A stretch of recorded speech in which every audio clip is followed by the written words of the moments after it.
ဒါကတော့ကျွန်တော်ကြိုက်ထီကိုသွားခဲ့တဲ့ဘလော့လေးပဲ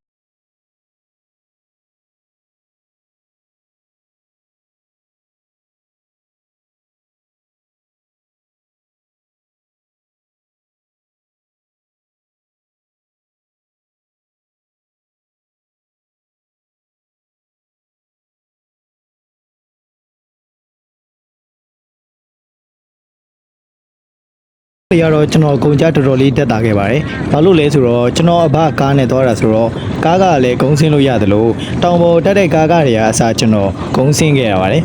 ။ကျွန်တော်တို့တွေထိုင်ဦးစစ်တောင်လဘက်ကနေသွားခဲ့တာဖြစ်ပြီးတော့ကျွန်တော်ရဲ့ရုပ်ကဆိုရင်တော့အခုပေါ့နော်။အဲရေးတွေညဘက်ပြတ်တယ်ဆိုတော့ကျွန်တော်ကားစီးတော့တော်တော်လေးရုပ်ကပိုစနာကျနေပြီပေါ့နော်။ကျုပ်ကိုတစ်ချက်ချိုးလိုက်ပါအဲ့လိုနဲ့ကျွန်တော်တို့ဘာညာရွှေချောင်းတွေလောက်ပြီးတော့ဗောနော်မနက်4နာရီလောက်ကစထွက်လိုက်တာကျွန်တော်တို့9နာရီခွဲ10နာရီလောက်မှာကမိုးစကန်ကိုစပြီးတော့ရောက်ပါတယ်ခင်ဗျာတောင်တန်းနေပါကျွန်တော်တောင်တက်တော့ပါကျွန်တော်တောင်တက်တော့ပါခပိုင်နဲ့တတိပြူပါတယ်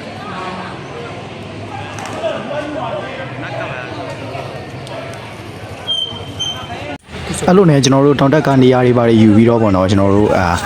ကားတော့စပြီးတော့ထွက်ပါတယ်ကားကနေနေတော့ကျွန်တော်တို့တယောက်ကို9000ပေးရပါတယ်ပေါ့နော်အပြန်အသွားအတက်9000ကျွန်တော်အစင်း9000ဆိုတော့စုပေါင်းကျွန်တော်တို့18000တော့ကုန်မယ်ပေါ့နော်ကဲဆိုတော့ဒီမှာကျွန်တော်တို့ကားတော့စပြီးတော့မောင်းနေပါပြီ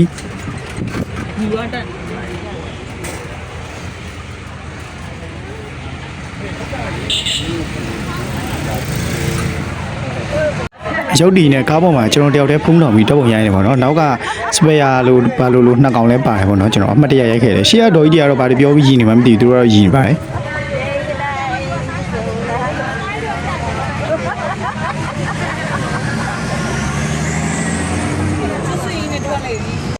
အဲ့လိုနဲ့ကျွန်တော်တို့လန်တော့မှာဒီမှာဆိုရာဆိုတဲ့ကျွန်တော်တို့ဓာတ်စားချိုရီလို့အားပြေးချိုရီလို့ကြီးလို့ဟာမျိုးတွေကျွန်တော်လက်ကားတိုင်လို့ကျွန်တော်နှစ်ဘူးလောင်ဒီကောင်မကတော့ယူခဲ့လိုက်ပါတယ်ဟုတ်နှစ်ဘူးလားတယောက်တည်းကိုမတရားယူတဲ့ကောင်မလေးတွေဟာရုပ်ချောင်းချောင်းလေးနဲ့ကိုလိုချက်ဘူးပေးရရုပ်လေးနဲ့မလိုက်ပါတော့နှစ်ဘူးယူပါတယ်ဒီကားရှိဟာကိုကာဒီဆွဲရပါတော့အဲ့ဒါလေးကဲ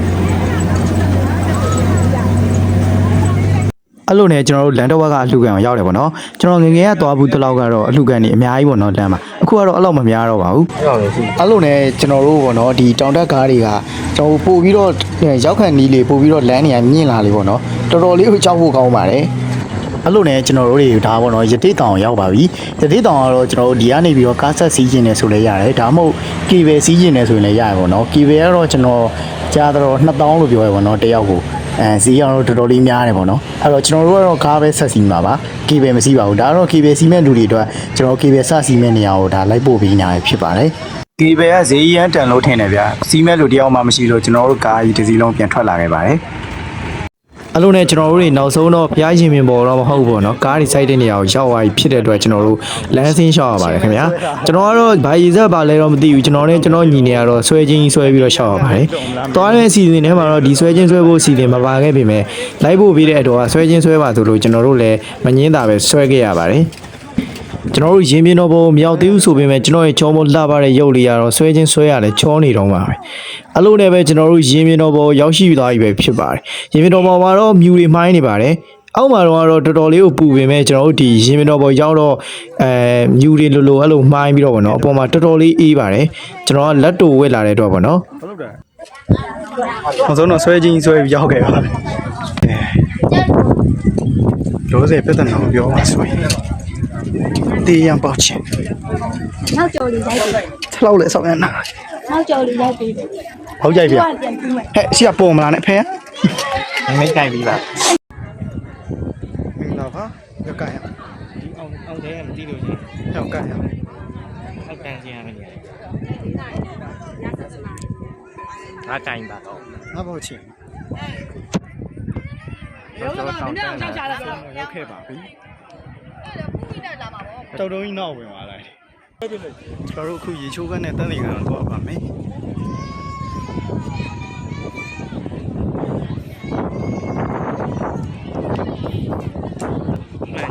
ကျွန်တော် ဟိုကျွန်တော်တို့ဘက်ကနေပြီးပကောကနေစလာတော့ပူရပေါ့နော်တအားပူတော့ကျွန်တော်နှွေးရတယ်မပါဘူးနှွေးတယ်မပါဘူးဒီရောက်တော့မှမြူတွေမိုင်းပြီးတော့ချမ်းနေတော့ပဲတောင်ပေါ်မှာအေးပါတယ်ရချုံးနေလို့မေရာလေးနဲ့ဆက်ပြီးတစ်ဖြတ် တောင်တီးရင်ပေါက်တာနောက်မှ ဒီမှာပေါ့နော်ဒီလမ်းလေးမှာကျွန်တော်တို့ဘာသချင်းလေးနဲ့လိုက်မယ်ကျွန်တော်ခုကတော့တဲမဲရှိတယ်ပေါ့နော်ခုကတော့ရေတကုံတောင်ကိုကြီးတက်မှာပါ ဟုတ်တယ်လေ ဒီကောင်ဒီငပေါ်လေးနဲ့ပါ တက်ယူတော့ကြက် ခုဆိုရင်တော့ကျွန်တော်တို့တဲတဲ့ရှိကနေထွက်ပြီးတော့နေ့လေမြန်မာစံတော်ချိန်7ခွဲလောက်မှာကျွန်တော်တို့ရေတကုံလစ်ပါမယ်ရန်လှပတဲ့ view ကြီးတစ်ခုကိုပြမယ်။ဒီရရရရ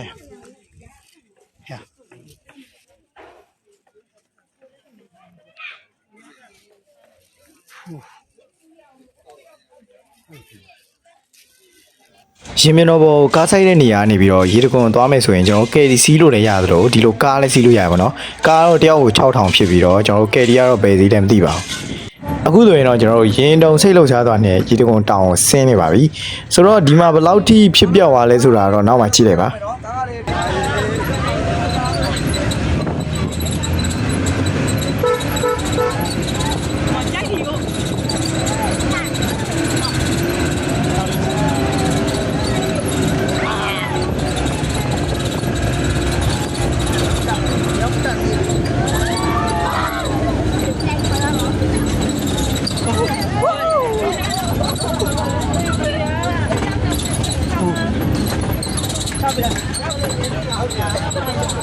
မြောက်တယ်ဘူးလားလို့ပြောနေတယ် တို့ကောင်မလေးချီအဖြေရတော့ဘယ်လောက်ချင်းမခုံဘူး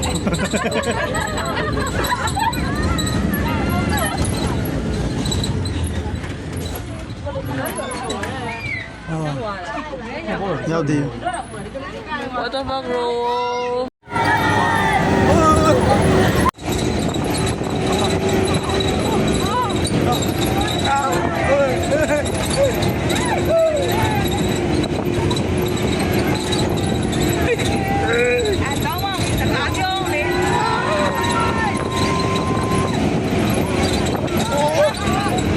ကားဆရာဘယ်လောက်ကြမ်းလဲဆိုရင်တော့မာပဲကားထဲမှာကားတွေဒီဇင်းနဲ့ဒီဇီတိုက်ပြီးတော့သိရမလားရန်သူလိုက်နေတဲ့ပုံစံမျိုးပဲဆင်းဝါးလိုက်တာဆိုတာကျွန်တော်တို့ကတော့အစင်းကိုဗရိတ်တစ်ချက်မှမအုပ်ပဲနဲ့ကိုဆင်းလာတော်တော်လေးကိုလည်းလန့်ပါတယ်ရုပ်တွေလည်းရုပ်ပြက်ဆင်းပြက်နဲ့ဖြစ်ကျင်တိုင်းတွေကိုဖြစ်ကုန်ပါတယ်ရောက်ပြီလားဟိုးဒီရောက်တော့မပြောဘူးကားပေါ်မှာတော်တော်ပြောပါခုတော့ကျွန်တော်ရောက်ရှိချိုးရဘာလဲ我们俩都在演的。 ပြရလား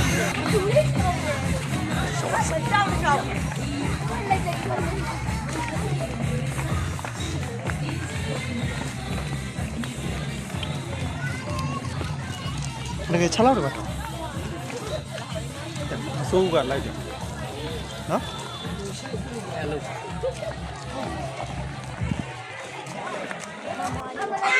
6တွေတော့ညောင်းနေပါပြီပေါ့နော်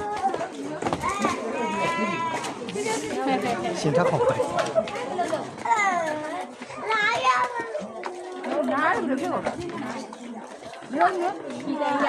ပြန်တောင်းအောင်ပေါ့နော် ဒီတန်ရက်စားလိုက်တာ ပြန်တက်လို့ရလားပေါ့နော်ကြောက်နေနဲ့ချီရမှာလားချီရမယ်ဒီလိုပြီးတော့ စင်းပြီလေ ဟိုးချင်းချင်းဟဲ့တက်မနေနဲ့ရှေ့သူကားဆရာဆွတ်မောင်းလို့ဒူးတောင်ရတဲ့ကြားတယ်ကျွန်တော်တို့ဒီရေတကုံရောက်ဖို့ထပ်ပြီးဆင်းရတာတဲ့ဒူးတုံလာတော့ပိုဆိုးတယ်ပေါ့နော်လုံးဝလှေကားကြီးတွေကအကျဲကြီးတွေမှာကျွန်တော်တို့တော်တော်လေးကိုဆင်းရပါတယ်မတ်ကြီးပေါ့နော်ပြီးတော့ဒီဆိုရင်တော့ကျွန်တော်ရေတကုံရောက်ပါပြီ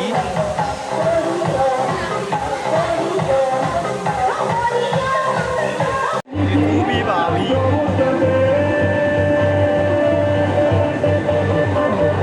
ကျွန်တော်တို့အခုရေတကုံပေါ့နော်ဒီကနေပြန်တက်တာမတက်နိုင်တော့ဘူး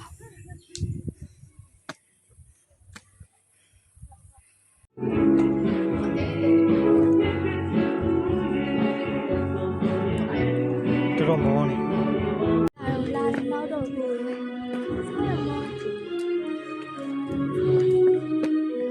နောက်လည်းမလာဘူးလာလည်းမနောက်တော့ ဟုတ်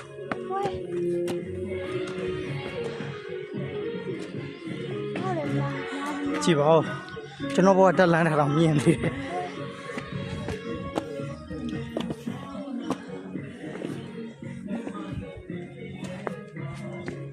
ကျွန်တော်ဒီနေရာမှာရှိသမျှဖျားတွေပါအကုန်တမယူရပါတော့ကားစတက်ကြီးမှာဗျအဲ့လိုရောက်သွားတာဟန်တော့ဝိုင်းမှာကျန်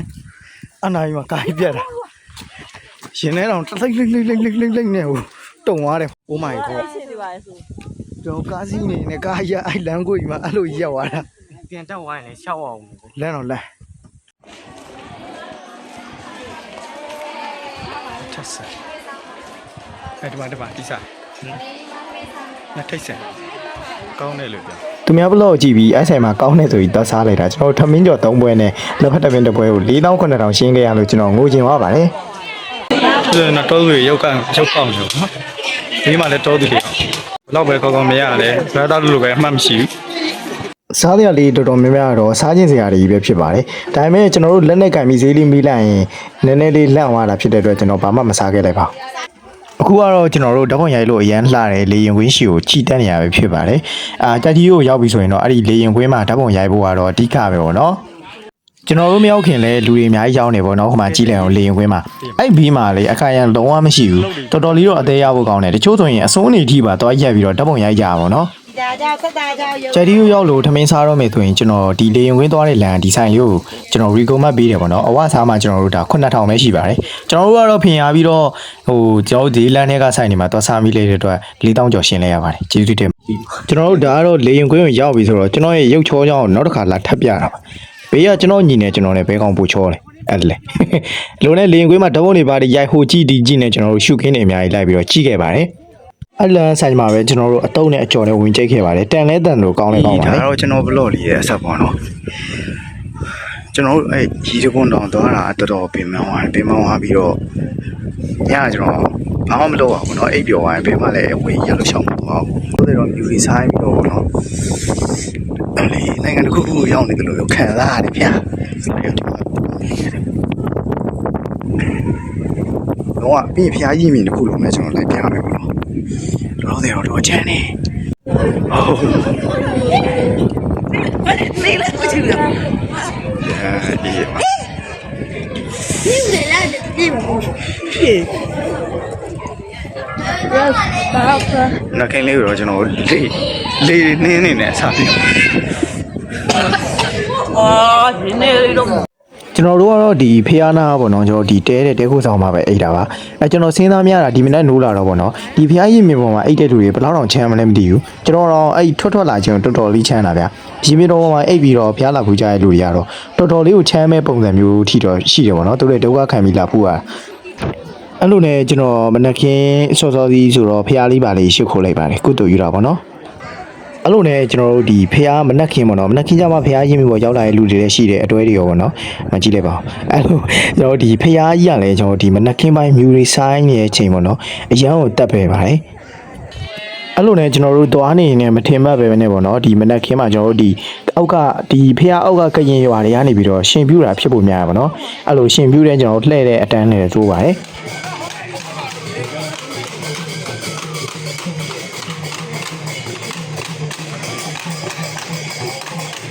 ကျွန်တော်တို့ဒီပဲခူးဘက်မှာတော့ဒီလိုမျိုးအလှမျိုးမြင်ရဖို့ဆိုတာတော်တော်လေးခဲရင်းနေပေါ့နော်တကယ်ကိုအရင်ရှိရမြန်မာရိုးရအစင်လာတိုင်းပဲကျွန်တော်လူတွေကထမ်းပြီးတော့လှည့်တာမျိုးပေါ့နော်တော်တော်လေးကိုကြည့်လို့ကောင်းပါတယ်အတန်းကြီးကိုလည်းလုံးဝအရှိကြီးပဲ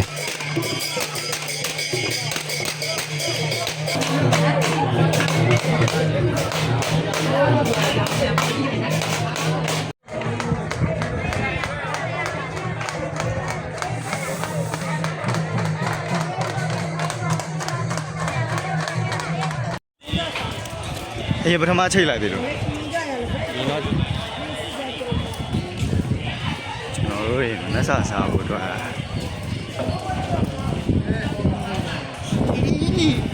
လက်ထိတ်စားဖြစ်ပါမယ်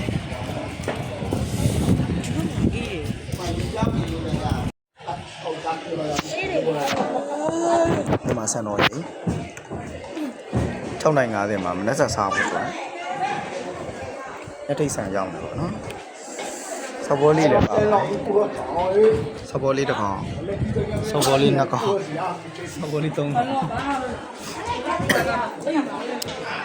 စားတယ်ကျွန်တော်တို့ခုနကပေါ့နော် ဟိုလိုက် လက်ထိတ်ဆန်ကိုကျွန်တော်တို့လက်ထိတ်ဆန်ဆိုင်ပေါ့နော်ဆိုင်မှာကျွန်တော်စားရတယ်တော့မြတ်ကြီးဈေးမမေးပဲနဲ့ဗျာဒီလားလက်ဖက်ထမင်းတစ်ပွဲကျွန်တော်ပရှူးနှစ်ပွဲတရုတ်ထမင်းကျော်ဟုတ်ပါဘူးတရုတ်ထမင်းကျော်နှစ်ပွဲပရှူးတစ်ပွဲကျိတ်တယ်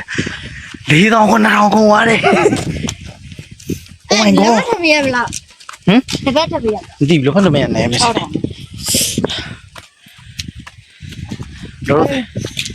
ကျွန်တော်တို့ဒီဘောတက်နေပါနော်ဘာရှိလဲတော့မသိဘူးဟောပေါ်အေး လူရှိတယ်မတရား Oh my god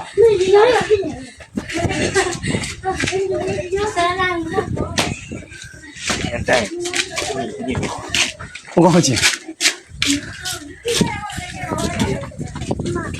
哎呀，ပြန်တက်ရင်တကောင်တက်အောင်ပြန်တက်ရင်ကြိုက်တက်အောင်ဟမ် ဟုတ်ပြီ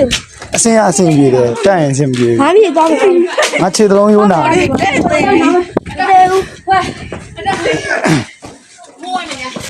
ဲ့လိုနဲ့ကျွန်တော်ညီ3កောင်နဲ့ကျွန်တော်တို့ဒီမှာဆင်းနေပါတော့ဆင်းလာရင်လည်းကျွန်တော်တို့ကြီးကန်းပါဇက်ကိုရောက်တော့ပါမယ်ဟိုမှာအရှိမဆိုင်းဘုတ်လှမ်းမြင်နေရပြီပေါ့နော်ဘယ်လောက်ထိဆင်းခဲ့ရလဲဆိုတာတော့မေးမနေနဲ့ကျွန်တော်ရဲ့ရုပ်ကိုဒါတစ်ချက်ရှိုးလိုက်ပါအောင်ခုဆက်လက်ချီတက်နေပါပြီ ပြန်မသိဘူး ပြန်လို့ပြေးစေးလာမှဒိုးဝဲလေ ဖုန်းလမ်းဆက်လိုက်မယ်လေ ဘယ်လိုဆွဲလဲဘာလို့ ဆက်လာပါတော့ ကြီးကန်းပါဇက်မှာလို့ပြန်မတက်နိုင်တော့လို့ ပြန်မလာတော့ တ냐အိမ်ပေါ့ကျွန်တော်တို့နိုင်ရည်တွင်လည်းရောက်တယ်ပေါ့နော်နိုင်ရည်တွင်ကရေလည်းတောက်ခဲ့တယ်ပြီးတော့ကြီးကမ်းပါဇက်မှာလည်းရွေပြားရပါပြစ်ခဲ့တယ်ကျွန်တော်အဲ့ဒါတွေတော့မရိုက်လာဘူးဗျာဘာဖြစ်လို့လဲဆိုတော့တော်တော်လေးကိုအမှပင်ပန်းသွားတယ်ကျွန်တော်တို့ရှောက်လုပ်ပြီးတော့ရိုက်ဖို့မိနေခဲ့ပေါ့နော်အဲ့လိုနဲ့ပဲကျွန်တော်တို့ဒါတဖြည်းဖြည်းနဲ့အပေါ်ကိုပြန်တက်နေပါပြီ အဲ့ဟိုမြောက်လို့တော့ ဘလို့ခန်းသား လုံးမ မင်း တ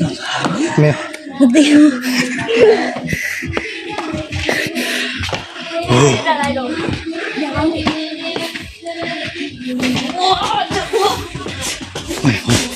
ဟာလာရအောင်ဒီတောင်းရောက်နောက်ကိုလာရအောင်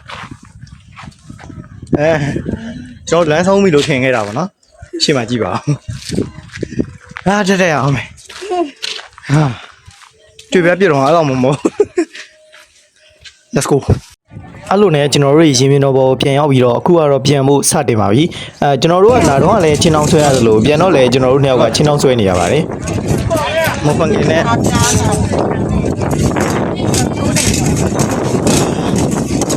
တက်စင်းနေပါပြီပြန်ပါပြီဟုတ်ပြီဟုတ်ပြီ ပြန်ပါပြီဟုတ်ကဲ့ရုပ်ချောချောလေးနဲ့ပြန်နေပါရောအလဲမပ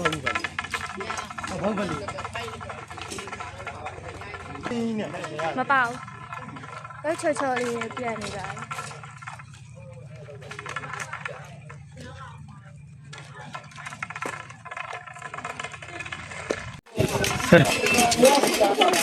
가보세요.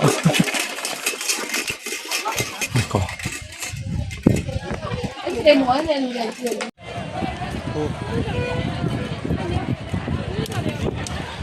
နောက်မှတက်လာလေဟုတ်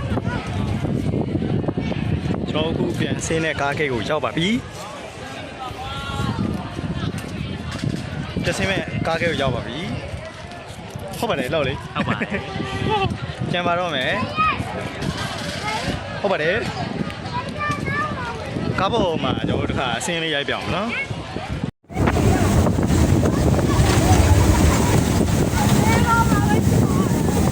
အဲ့လိုနဲ့ပဲကျွန်တော်တို့လမ်းမှာတခြားဖျားရဲ့လေဝင်အောင်မှာဆိုတော့ကျွန်တော်တို့တိုက်တီးကနေပြီးတော့နေ့လယ်လောက်ကျွန်တော်တို့17ကျော်လောက်ပေါ့နော်နောက်နေ့မနက်17ကျော်လောက်မှာကျွန်တော်တို့ပြန်ပြီးတော့ဆင်းခဲ့ပါတယ်အစင်းကတော့တော်တော်လေးကြောက်ဖို့ကောင်းတယ်ပေါ့နော်ဒါပေမဲ့လည်းအနေရတော့ကင်းပါတယ်ကာသမားရလည်းတကယ်စစ်ဖြစ်အောင်ပေါင်းသလိုသူတို့ရဲ့ကျွမ်းကျင်မှုကိုလည်းကျွန်တော်တို့ချီးကျူးရမယ်ပေါ့နော် အတက်မှာတော့ကျွန်တော်တို့အဆင်ပြေပြေပဲပေါ့နော်ဒီလောက်ကြီးကြောက်စရာမကောင်းဘူးဒါပေမဲ့အဆင်းကတော့တော်တော်လေးကိုကြောက်ဖို့ကောင်းပါတယ်ဒီမှာဆိုကြည့်လိုက်ဗျာလမ်းကြီးတွေက Oh my god လုံးဝစောက်အစင်းကြီးတွေကိုဗျာဟိုကိုကြီးရပါသေးတယ်ဟိုမှာကျွန်တော်တို့ရှေ့ကကားဆိုလဲမှာကြည့်လိုက်ဗျာအဲ့လိုရှေ့ကကားတွေကိုလှမ်းမြင်နေရတယ်ပြီးတော့အစင်းတွေမှာလည်းကျွန်တော်တို့ဒီဂီယာကြီးနဲ့မောင်းမှာပါညာနဲ့ပေါ့နော်အဲ့လိုတတိပေးစာတွေပေးထားရပေါ့ဒါပေမဲ့ကာသမားကြီးကတော့ရှယ်ဖြုတ်တာဗျာတော်တော်လေးတော့မိုက်ပါတယ်ရင်လဲခုံရတယ်လို့ပျော်ဖို့လည်းကောင်းပါတယ်ဟိုမှာကြည့်အောင်ဗျာလမ်းတွေကတစ်ခုနဲ့တစ်ခုအထက်တွေပေါ့နော်ပြီးတော့ဆင်းတာလည်းစောက်ထိုးကြီးတွေဗျာကျွေးတယ်ကျွန်တော်တို့ဒီတက်လွတ်ထမင်းပေါ့နော်ဒါလည်းကျွန်တော်တို့ဝင်ပြီးတော့ကြိတ်ခဲ့လိုက်ပါတယ်ဘာမှမရှိတော့ဘူးဆိုတော့ဒီလိုတက်လွတ်ထမင်းလေးကျွေးတာကတော့တော်တော်လေးကိုအဆင်ပြေပါတယ်ပြီးတာနဲ့ကျွန်တော်တို့ထိုင်တော်မူဖျားရှိကိုသွားပြီးတော့ဖူးမယ်ဖူးပြီးတာနဲ့ကျွန်တော်တို့ပြန်တော့မှာဖြစ်ပါတယ်ခင်ဗျာဆိုတော့တခြားအပိုင်းလေးရတော့ကျွန်တော်မရိုက်ခဲ့ရပါဘူးခင်ဗျာအဲ့တော့ဒီနေ့ဗီဒီယိုလေးကတော့ဒီတော့ပါပဲကျွန်တော်ကြိုက်တီကိုတောက်ဖူးခဲ့တဲ့တွေ့ကြုံလေးကိုကျွန်တော်အားပေးနေကြညီလေးညီမလေးတွေရောလိုက်ကြည့်ပြီးတော့ဗောနော်ထပ်တူပြောအောင်လို့ကျွန်တော်ဒီဗီဒီယိုလေးလုပ်ပေးခြင်းဖြစ်ပါတယ်ဆိုတော့အားလုံးပဲဘိုင်းပါခင်ဗျာကျွန်တော်ရဲ့ channel လေးကို like and subscribe လုပ်ခဲ့ပေးကြပါဦး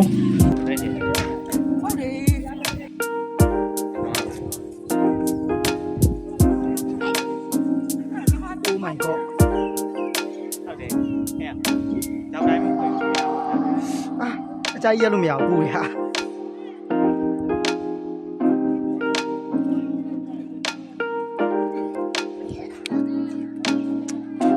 ဆောက်တယ်ဆောက်ဖြတ်တန်နေပါပြီ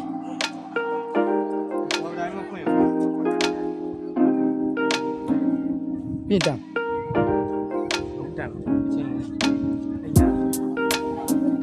အဲ့တော့ကျွန်တော်တို့ထိုင်တော်မူပေါ့နော်ဒီကနေပြီးတော့လှမ်းကြည့်မယ်ဆိုရင်ဟိုးမမြင်နေရကျွန်တော်လာခဲ့တဲ့ဒါကြိုက်တီယိုတောင်ပေါ့နော်ဒီမှာကြိုက်တီယိုပြရှိတယ်ဟိုဇုံကတော့အရင်မကြည့်တော့အဲ့လောက်ပဲရမယ်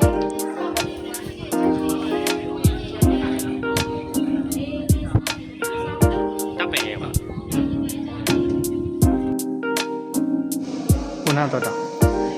ဟိုဘက်နာတော့ဟိုရီတောက်လို့ရရှာဘူးလားမသိ